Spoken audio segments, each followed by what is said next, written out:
Oke, kita mulai. Nah, di slide-nya udah kelihatan di layar monitor kalian? Slide saya? Sudah, Bapak. Sudah, Sudah ya? Bapak. Oke. Hari ini kita akan belajar mengenai pengawasan penggunaan obat di masyarakat. Nah, sebenarnya mungkin minggu lalu sudah saya jelaskan tugas farmasis adalah bagaimana mengawasi masyarakat tentang penggunaan obat yang tepat. Nah, karena beraneka ragam obat yang ada di masyarakat, otomatis kalian juga perlu tenaga ekstra nih untuk mengawasi masyarakat. Nah, kenapa sih kita perlu pengawasan? Jadi contohnya seperti ini, saya kasih pendahuluan dulu. Nah, di sini kan masyarakat yang namanya sehat sama sakit pasti akan selalu ada. Nah, kalau sehat itu biasanya ya udah terima kasih, astungkare. Tapi kalau sakit, nah ini yang jadi problem sebenarnya. Ketika dia sakit, ini angka sakit sekitar 25 sampai 28 ya. 7%. Ini pustakanya BPS 2000 tahun 2015. Nah, ketika dia sehat tidak ada masalah. Berarti kalian senang juga kan? Masyarakat sehat. Nah, problem utamanya adalah yang sakit ini. Ketika orang sakit, bisa kalian lihat di slide ini 60,8 sampai 67,1% dia pasti akan mencari obat. Nah, sih. Itu. Kalau kalian sakit juga pasti akan mencari obat, misalnya kan ketika kalian panas, batuk, pasti cari obat. Nah, tetapi persoalan yang paling mendasar adalah di sini. Setelah mencari obat, ternyata kembali sehat adalah 54,8%. Nah, ini. Berarti sisanya kemana dia? Dia tambah sakit atau tidak sembuh dia. Nah, inilah yang kita bahas hari ini. Kenapa sih kalau minum obat itu bukannya sehat 100% tetapi malah tambah sakit? Nah, hari ini yang kita bahas ini. Kenapa orang sakit minum obat bukannya tambah sehat, jadi tambah sakit dia? Apa sih yang salah di sini? Nah, ini yang perlu kita pelajari hari ini. Oke, ini pendahuluannya. Karena ada yang sehat, ada yang sakit. Yang sakit cari obat, tapi nggak semua sembuh, tapi ada yang sakit. Nah, ini yang kita bahas hari ini ya. Nah, sebelum kita mulai, di layar monitor bisa kalian lihat ini, jenis obat itu ada dua nanti ya. Ada obat sintetik sama obat herbal. Obat sintetik artinya obat yang dibuat dengan bahan dasar kimia. Contohnya paracetamol, kemudian ambroxol. Pokoknya intinya adalah obat-obat yang ada logonya, logo biru, merah, hijau, seperti itu. Kalau obat herbal adalah obat-obat yang dibuat, sintetik ini termasuk vitamin ya, termasuk vitamin dia sama mineral. Nah, obat herbal adalah obat yang dibuat dari bahan alam, baik itu dari tumbuhan maupun dari hewan. Nah, inilah yang ada dasar obat, ada sintetik, ada herbal. Tetapi di sini yang sering terjadi kesalahan biasanya, salah persepsi atau enggak salah masukan informasi. Nah, kita bahas satu persatu ya mengenai tipe obat. Nah, di sini kalian lihat golongan obat sintetik atau enggak yang pernah ke apotek mungkin. Pasti pernah lihat ya. Nah, saya ingin cari contoh nih. Kira-kira logo hijau ini apa sih contohnya? Ada yang tahu nggak? Yang logo hijau. Contohnya apa? Obat yang sintetiknya logonya hijau. Paracetamol. Ya? Tandal, Pak. Paracetamol. Oke, paracetamol bisa. Kalau yang logo biru apa? Demacolin, Bapak. Demacolin. Oke, bisa. Selain itu? Tusalos, Apa Pak. lagi ya? Ya? Tusalos. Oke, kalian pakai merek-merek paten ya. Semuanya nih, nggak apa-apa. Bagus itu. Biasanya kalau kalian kerja, sangat jarang kalian menemukan obat-obat generik ya. Pasti obat paten. Ada namanya Tusalos. Tusalos itu kandungannya bermacam-macam. Ada paracetamolnya, ada obat batuknya. Biasanya itu Tusalos punya Sanbi dia. Mulai dari sekarang saya sarankan untuk menghafal beberapa merek paten. Karena ketika kalian kerja, kalian tidak akan menemukan jarang menemukan obat generik kecuali kerja di puskesmas. Karena kalau obat-obat paten itu biasanya lebih dikenal di masyarakat. Itu permasalahannya nanti. Oke, nggak masalah. Logo biru kecuali perkusor ya. Jadi yang boleh tanpa resep ada 2 ya. Yang hijau ini sama biru. Tapi yang biru ini sebenarnya kalau perkusor itu artinya dia mengandung isinya drin ephedrine, isinya drin pokoknya. Itu sebenarnya harus pakai resep dia. Nah, tetapi ketika di lapangan nanti kalian akan berbeda dia, diserahkan aja. Nah, itu berarti Anda pengawasan penggunaan obat yang salah dia. Contohnya gini, kalian tahu golongan pseudoephedrine?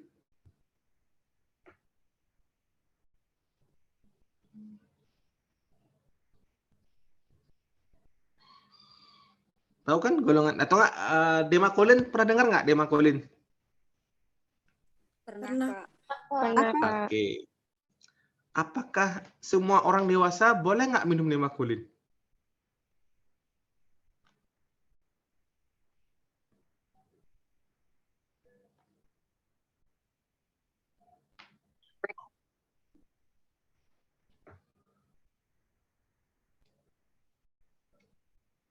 Boleh nggak semua orang dewasa minum Demacolin? Izin memberikan pendapat, Bapak. Oke, silakan. Kalau Demacolin itu kan banyak Pak isi kandungannya. Kalau ada salah satu pasien itu alergi di salah satu isi obatnya itu dia nggak boleh konsumsi itu Pak. Selain itu juga obatnya itu bisa bikin ngantuk. Bikin ngantuk. Oke, saya simpan ya. Ada punya pendapat berbeda nggak?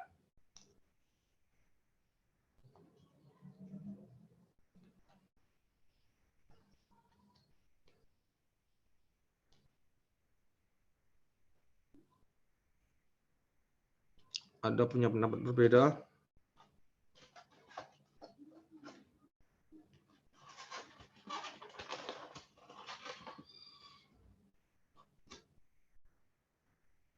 Semua paham? Bisa? Oke, jadi gini.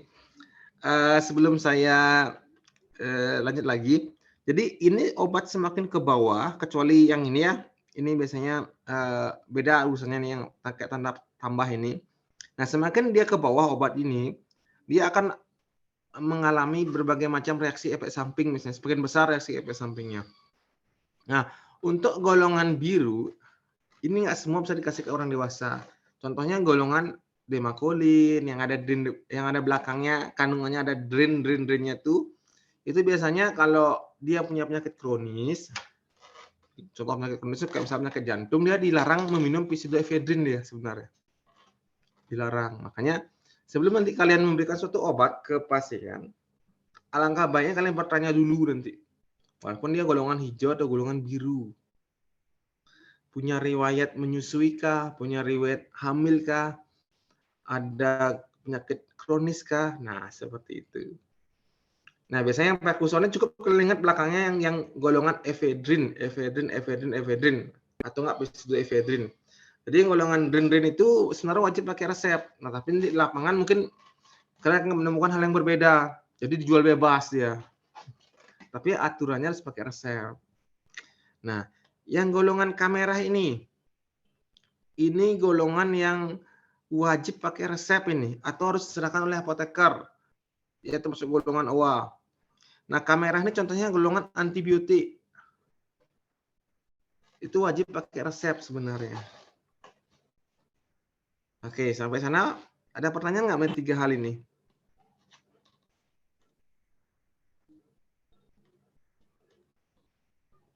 Ada pertanyaan?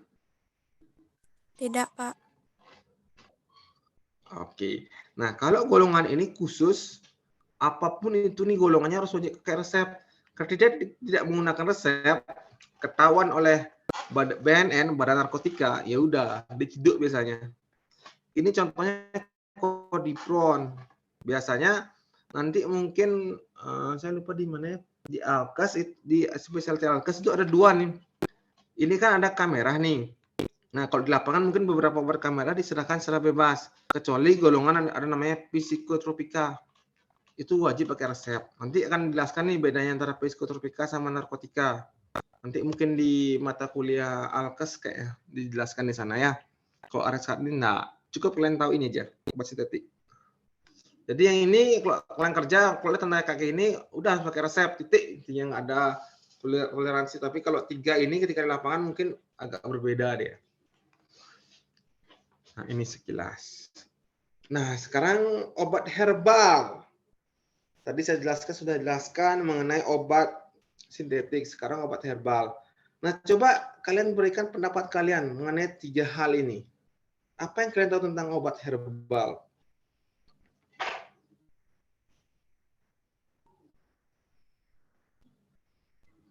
Apa yang kalian tahu tentang obat herbal? Izin memberikan pendapat, Bapak. Oke, silakan.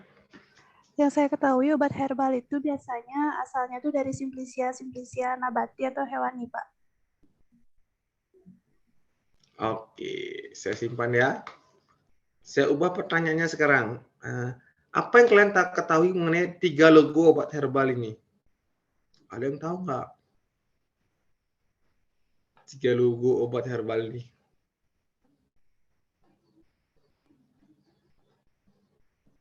Ayo.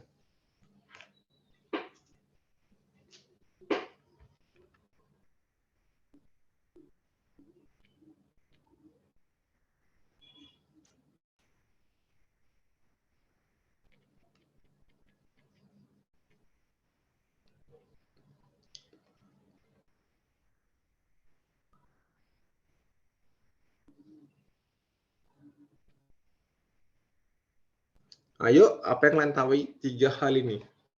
Ada yang tahu nggak? Atau nggak pernah?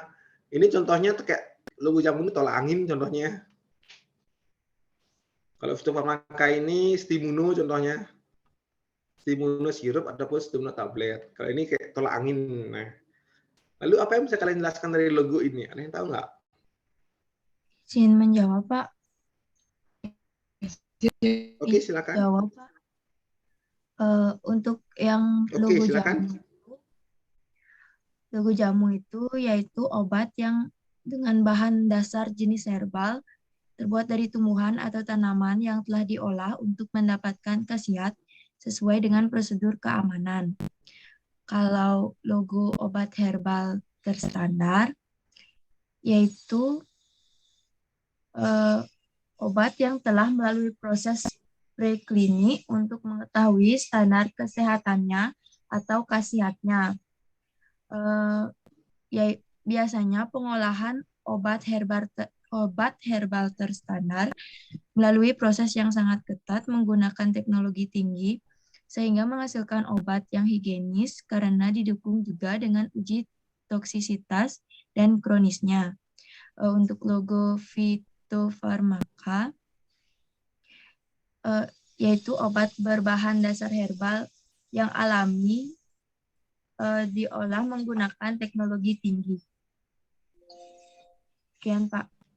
Terima kasih. Oke, terima kasih atas masukannya. Ada punya pendapat berbeda yang mungkin lebih ringkas? Ada punya pendapat berbeda yang lebih ringkas? Ya? Saya nomor NIM 056 dengan nama silakan. ini.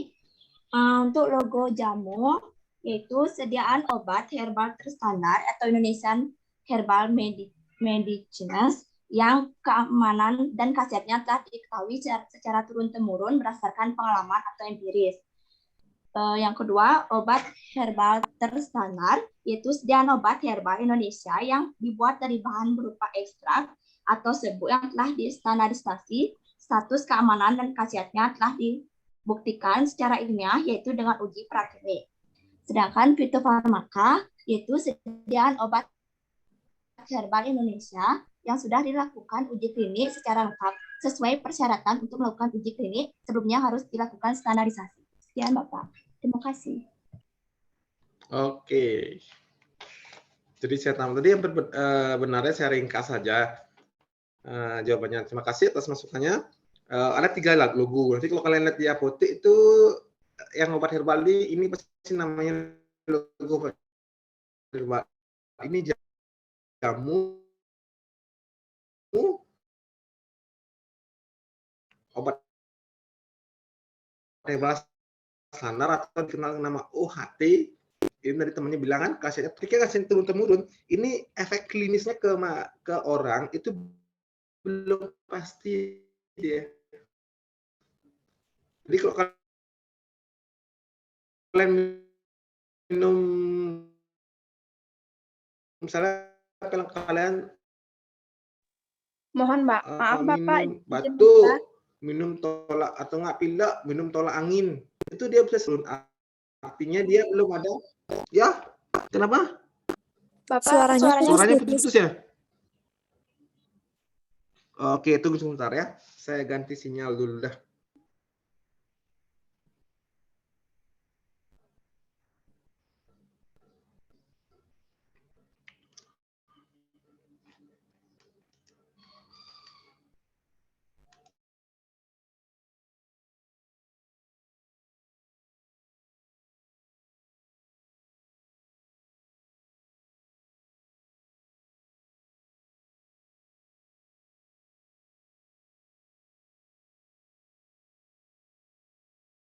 Suara saya terdengar?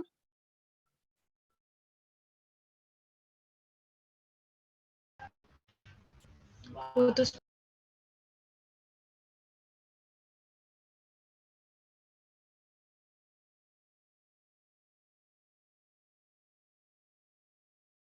Suara saya terdengar nggak? Terdengar Bapak. Oke. Nah,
Tes, suara saya terdengar?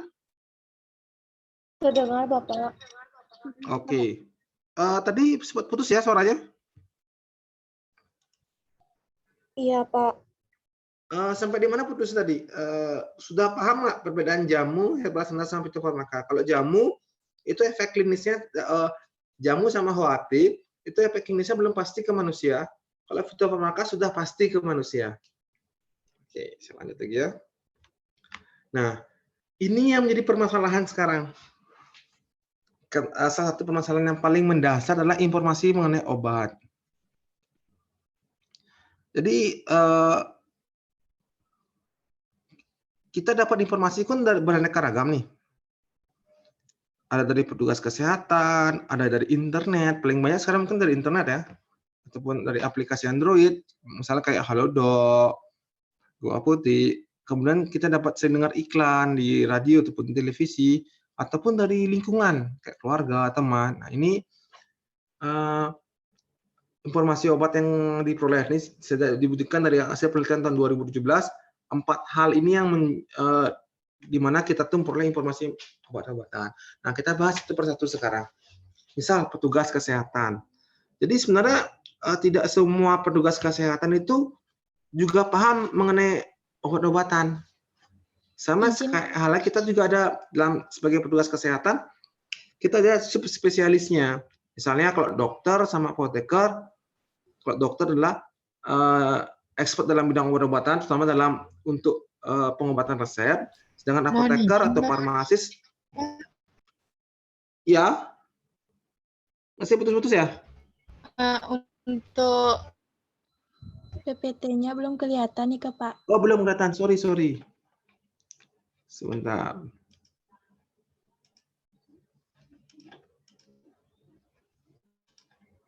Oke, sudah kelihatan sekarang? Sudah, Pak. Oke. Jadi informasi obat-obatan itu ada 4 ya, yang dari hasil penelitian 2017 yang paling banyak dipakai, yaitu berasal dari petugas kesehatan, kemudian ada internet, ataukah ini yang paling banyak sekarang ya, anak muda tinggal searching di Google sudah tahu nih, oh nih obatnya untuk obat ini. Atau penggunaan aplikasi Android, kayak misalnya chatting, WA, ataupun pakai Go Apotik, Halodoc dan sebagainya. Kemudian dari iklan di televisi ataupun di radio. Nah, kemudian dari lingkungan. Lingkungan ini bermacam, dari keluarga bisa, dari teman bisa juga ya. Nah, kita bahas satu persatu sekarang. Petugas kesehatan. Nah, kalau petugas kesehatan itu juga ada spesialisnya. Jadi kalau kalian tanya obat ke petugas kesehatan tuh, usahakan cari yang benar-benar berkompeten di bidang obat-obatan, seperti misalnya apoteker atau farmasi dan juga dokter. Karena yang belajar tentang obat-obatan itu sebagian besar adalah dari dokter dan dari farmasis. Nah, ketika kalian tanya ke misalnya ke perawat atau bidan, mereka tahu tentang obat-obatan tapi tidak mendalam. Nah, ketika kalian bertanya ke petugas kesehatan seperti itu, takutnya ada sedikit miskomunikasi takutnya nanti. Nah, seperti itu. Kemudian yang kedua itu ada internet aplikasi. Nah, sekarang ini sebagian besar orang tuh sudah senang lihat internet nih. Tinggal cari kata kuncinya misalnya obat ini untuk ini. Nah, permasalahannya adalah ketika orang mencari obat A misalnya gini, obat apa ya? Saya kasih contoh satu nih, obat yang paling baik. Oke, pil KB. Nah, orang kadang-kadang ada yang beli pil KB nih. Dia cari nih pil KB. Oh, untuk mencegah kehamilan. Tetapi banyak juga yang pakai pil KB kecantikan misalnya. Dia pakainya untuk mempermulus wajah. Nah, ini yang kadang-kadang di internet tuh nggak ada informasi seperti ini. Karena ketika kalian nanya ke petugas kesehatan, dia kadang-kadang akan belajar bagaimana caranya menjelaskan cara kerja obat. Nah, cara kerja obat ini, misalnya ini, kalau kalian dari kampus ini, dari daerah, misalnya daerah Topati nih, pasti kan mampir dulu ke Gacu, ke Seroja, ke Gacu, baru ke Seroja. Nah, ini kadang-kadang kalau kalian lihat internet tuh yang diberikan informasi adalah hasil akhirnya, bukan prosesnya. Nah, proses ini kadang-kadang kalau dalam obat tuh dia bisa memberikan efek dia juga. Nah, ini yang nggak ada di internet. Jadi nanti kalau kalian tanya tanya sama mungkin sama keluarga atau ngapain kalian belajar obat lagi sekarang? Kan semua udah ada internet. Nah, kalian bisa prosesnya itu yang nggak akan ketemu di internet. Nah, padahal prosesnya sangat penting nanti kalian pakai sebagai acuan. Kenapa sih obat ini bisa berefek seperti ini? Itu yang ada di internet. Nah, aplikasi Android ini contohnya kalau misalnya pakai Go Apotek atau Halodoc. Nah, sekarang udah banyak kan beli-beli obat itu lewat Go Apotek, Halodoc. Nah, tapi yang kurang tuh biasanya adalah informasi obatnya. Kemudian iklan. Nah, iklan ini biasanya kalau kalian lihat di televisi itu sering kali ada iklan dulu ya, sekarang udah nggak diperbolehkan. Misalnya iklan obat herbal, banyak iklan obat herbal itu bilang obat ini bisa menyembuhkan segala macam penyakit. Nah, sekarang itu sudah dilarang iklan seperti itu, karena akan memberikan efek informasi yang salah ke masyarakat. Padahal kalau kalian tahu nih obat herbal tadi ini, nah, ada 3 kan. Sedangkan logo jamu herbal standar ini kan belum kasetnya belum pasti ke manusia. Tapi banyak juga yang iklan obat herbal itu yang bilang bisa menyembuhkan segala macam penyakit. Nah, itu persoalannya sekarang. Jadi iklan seperti itu sudah dilarang sekarang. Kemudian dalam iklan obat itu kalau ada dilarang adalah petugas kesehatan yang memerankan, karena bisa memberikan persepsi ke orang itu bahwa obat yang dipakai atau nggak dipromosikan oleh petugas kesehatan adalah obat yang mujarab. Nah, sebenarnya belum tentu seperti itu. Itu iklan. Nah, keluarga teman ini biasanya sering dipakai misalnya gini.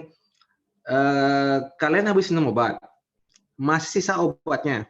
Kadang kan disarankan sama keluarga, oh pakai obat ini, saya dulu pakai obat ini sembuh. Seperti itu. Oke, ada pertanyaan nggak mengenai informasi obat? Jadi hati-hati memilih informasi ya.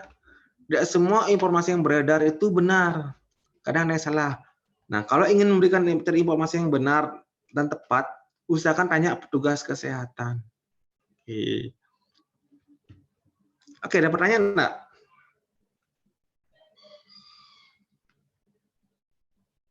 Ada pertanyaan enggak?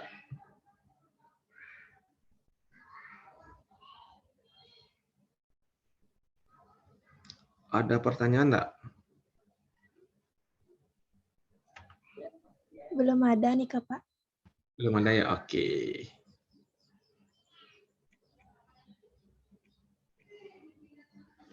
Saya lanjut ya. Nah,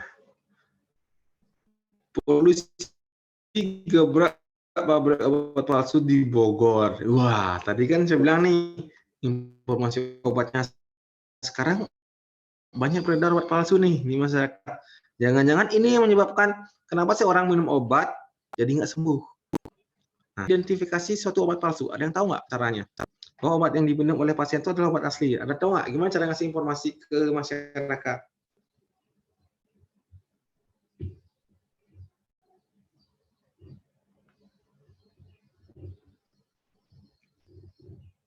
Bahwa obat yang diminum itu adalah obat asli. Ada yang tahu nggak?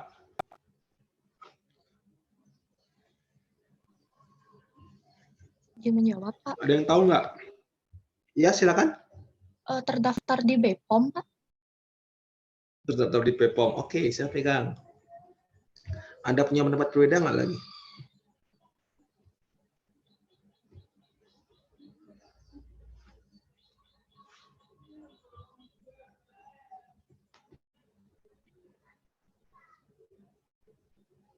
Izin menjawab, Pak. Oke, silakan. Pastikan membeli obat di tempat yang terpercaya seperti apotek atau instalasi kesehatan lainnya. Terus sama jenis bentuk obatnya. Oke, jenis dan bentuk obatnya. Oke, kalau bisa pakai, maksudnya sama bentuk itu gini maksudnya teman kalian. Kalian beli obat, jangan cari obat yang kemasannya sudah belicak-belicak, cari kemasannya yang masih baru. Takutnya itu obat-obat bekas dikasih ya. Jadi obat-obat yang sudah lama.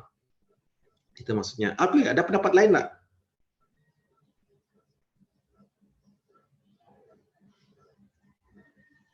Izin menjawab, Bapak. Ya? Mempunyai tanggal kadaluarsa yang jelas. Iya, Kenapa? Mempunyai Saya agak kurang dengar suara tadi. kadaluarsa yang jelas. Oh, kadaluarsa yang jelas. Oke, boleh. Nah, sekarang saya akan kasih tips ini. Bagaimana caranya simpel lagi nih. Bagaimana sih caranya menentukan bahwa obat yang kalian minum adalah obat yang asli? Seperti ini. Nah, yang pertama ada 2 hal yang kalian perhatikan ya. Di mana beli obatnya dan cek obatnya. Nah, kalau beli obat, ini ada 2 hal. Online langsung. Apakah boleh nggak kita beli obat secara online? Misalnya di Shopee, kan lebih murah tuh biasanya di Shopee, Tokopedia, harganya jauh lebih murah. Boleh nggak?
Boleh nggak beli obat di Shopee?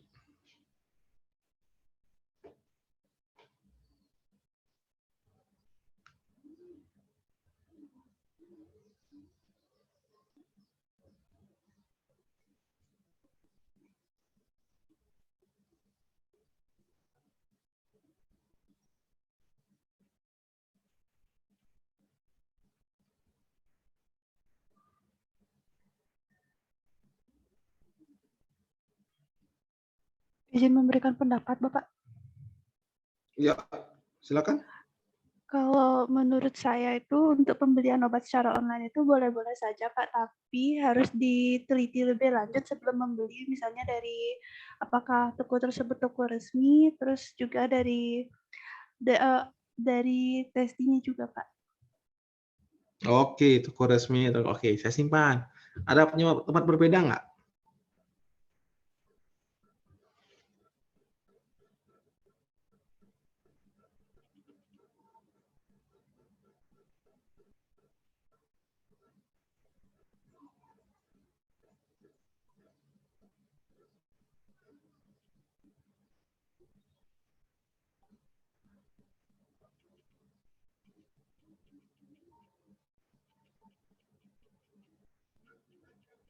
Izin memberikan pendapat, Pak. Oke, silakan. Untuk pembelian obat di Shopee itu boleh Ya. saja asalkan obat atau suplemen yang dijual itu termasuk kategori obat yang diperbolehkan untuk dijual di online. Oke. Ya, sih.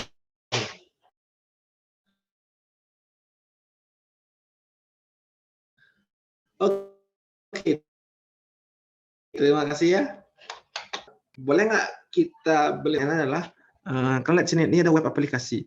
Nah, misalnya kalau pakai beli online itu kan kayak Halo, pernah dengar Halodo nggak? Halodo, Mitra Go Apotek. Ada yang pernah pakai sebelumnya? Pernah. Pernah ya? Oke. Jadi itu adalah aplikasi resmi untuk membeli obat. Nah, kalau aplikasi resmi dalam membeli obat, dia pasti sudah memiliki SIA biasanya. Surat izin apotek.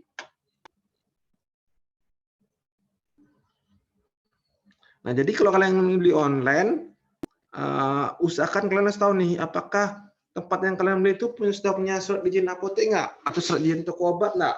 Nah, biasanya yang setahu saya kalau Halodo yang secara online itu biasanya dia wajib punya SIA, baru bisa daftar di Halodo. Kalau Go Apotek itu dia kerjasama sama Tokopedia, dia harus ada syarat izin SIA-nya juga. Tapi kalau kalian ingin membeli obat, cek dulu dia. Kalau nggak tanya di penjualnya, apakah ini apotek nggak, punya SIA-nya nggak. Kalau nggak punya sianya, hati-hati ya kalian beli harus. Siapa tahu dapat obat palsu nanti. Nah, itu. Memang sih sekarang nih lagi ngetren nih. Apalagi zaman-zaman internet canggih-canggih, revolusi industri, dia sudah menggunakan banyak berbagai platform mengenai internet. Jadi simpel, tapi hati-hati juga. Karena nggak semua aplikasi itu kebenarannya terjamin.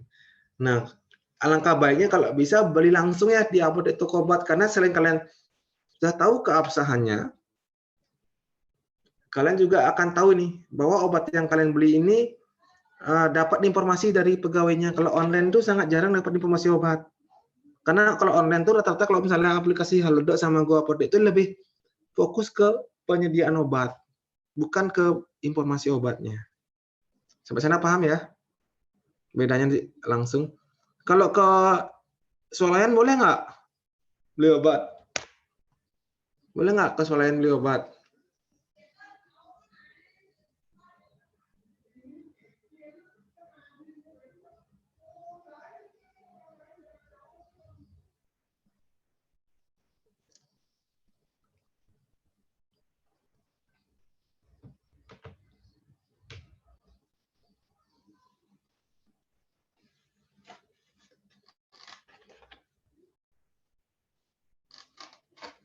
Izin menyampaikan pendapat, Pak.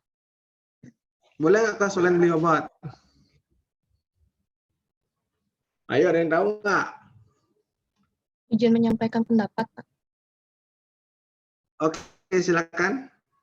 Kalau menurut saya tuh penjualan obat di toko swalayan gitu sepertinya masih bisa, Pak, karena penjualannya sendiri kan masih diawasi entah dari Badan BPOM Diawasi. ataupun Oke. awas Badan Perdagangan. Oke, silah. Terima kasih.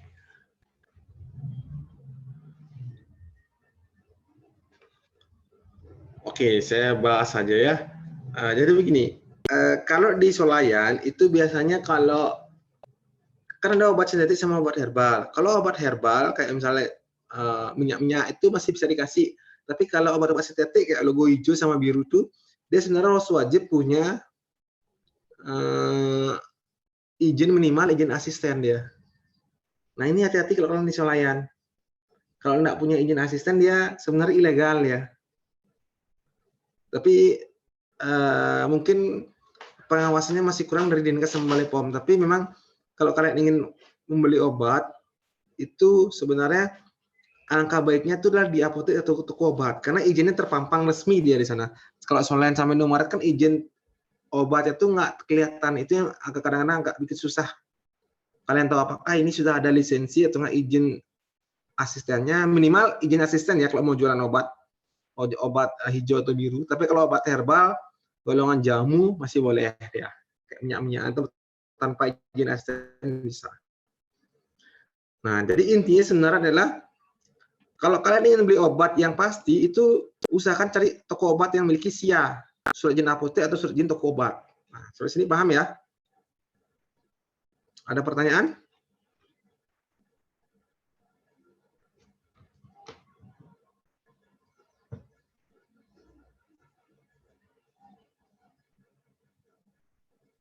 Oke, saya lanjut ya.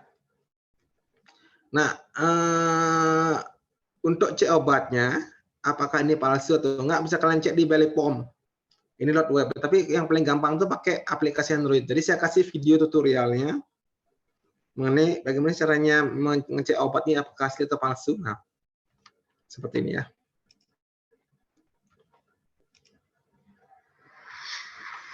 Bisa ditonton ya.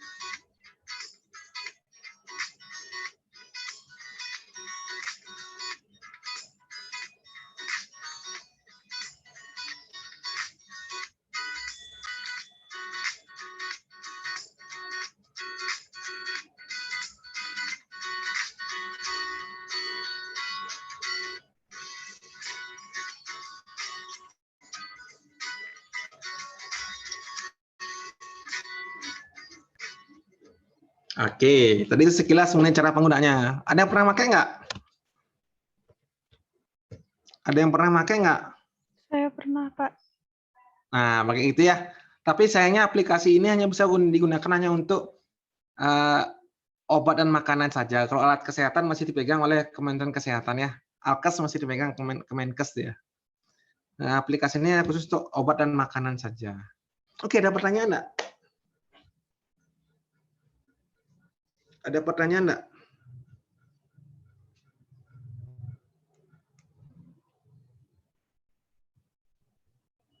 Paham semuanya?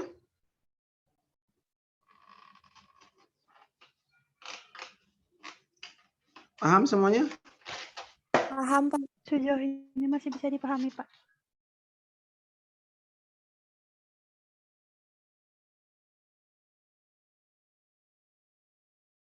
Sih, informasi sama obat yang didapat. Jadi ini yang perlu kalian awasi. Nah, kalau ini kalian awasi, POR pasti akan tercapai, pasti akan sehat kembali dia. Nah, itu alasannya. Kenapa orang sakit itu bisa tambah sakit? Karena ini nggak ada miss di informasi sama obat yang diminum. Ini perlu diawasi. Dia pasti bisa dengan tepat menggunakan obat secara rasional, masyarakat sehat. Oke, ada pertanyaan enggak untuk pertemuan hari ini?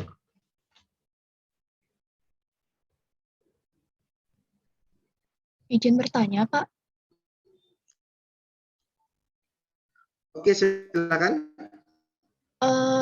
Pertanyaan saya tuh, kan ada toko obat di salah satu tempat gitu, Pak. Misalnya di Pasar Bukit itu. Nah, itu di sana ada satu Ya. toko obat, tapi dia tidak menerima resep gitu, Pak, di pelangnya. Nah, itu tuh gimana ya, Pak? Apakah dia sistemnya tuh kayak gimana? Kenapa dia tuh bisa memberikan obat tapi tanpa tidak menerima resep dokter gitu, Pak? Terima kasih. Oke, jadi nanti ada perbedaannya antara apotek sama toko. Sedangkan toko obat, dia tidak boleh melayani resep atau menjual obat keras. Toko obat hanya boleh menjual obat hijau sama biru. Dan tidak boleh melayani pelayanan resep. Kalau apotek lengkap semuanya. Itu beda di sana. Toko obat tidak boleh jual obat keras, dan juga tidak boleh melayani resep. Itu aturannya. Makanya izin cuma izin asisten apoteker. Sampai sana paham? Paham, Pak. Terima kasih. Paham? Pak. Halo, paham? Paham, Bapak. Paham ya? Paham, Bapak. Oke. Ada pertanyaan lain?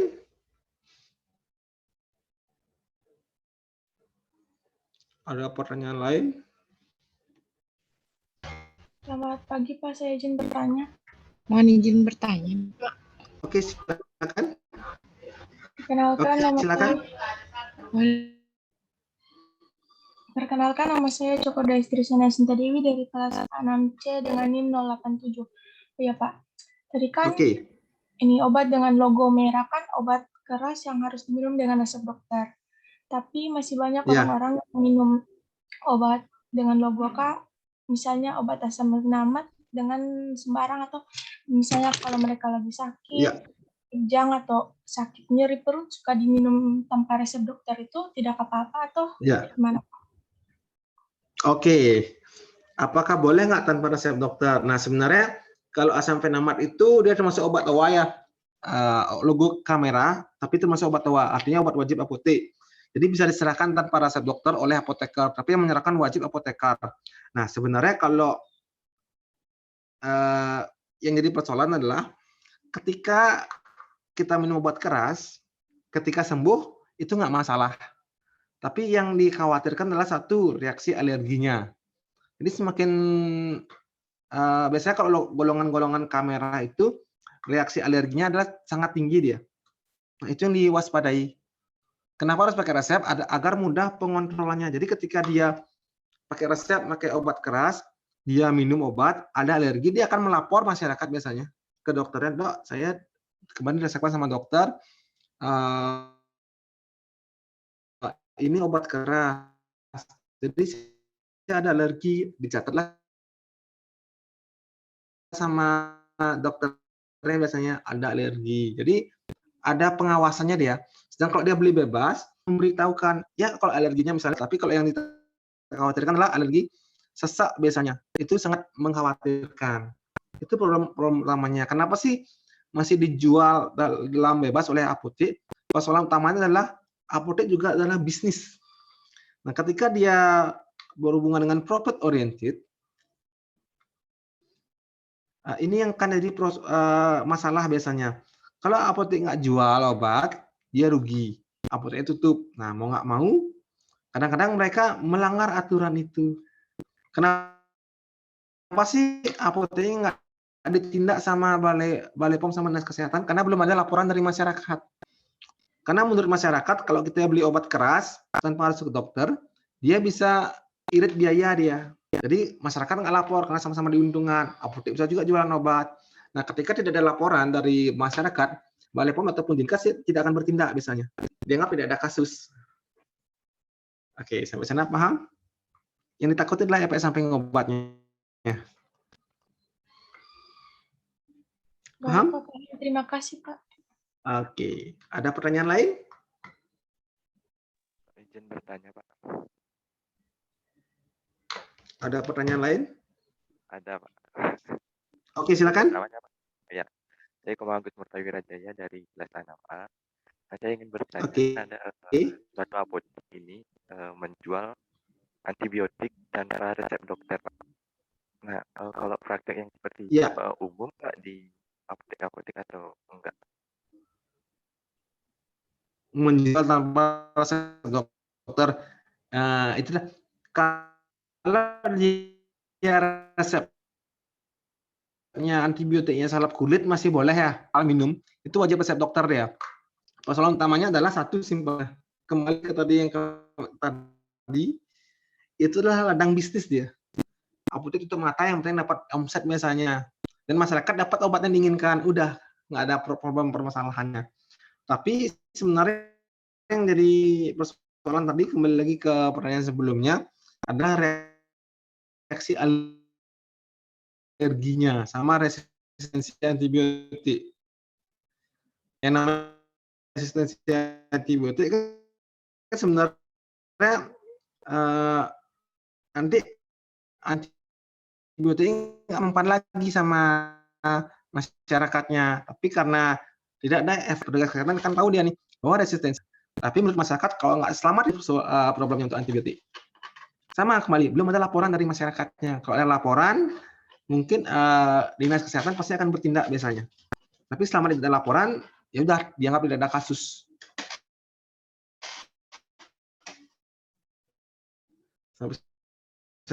Anda paham? Paham, Pak. Oke, ada pertanyaan lain?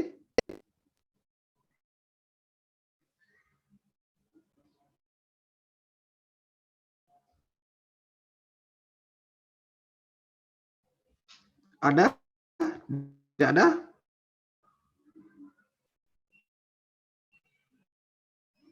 Kalau tidak pertanyaan lain,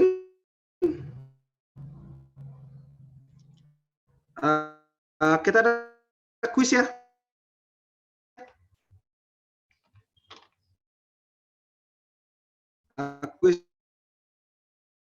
Kuisnya akan saya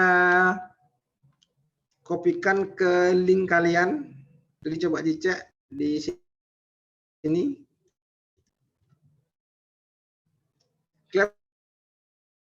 Nah, link Google Form-nya. Halo? Di chat, di kolom chat. Kelihatan ya? Kan lihatnya saya copy ke Korma.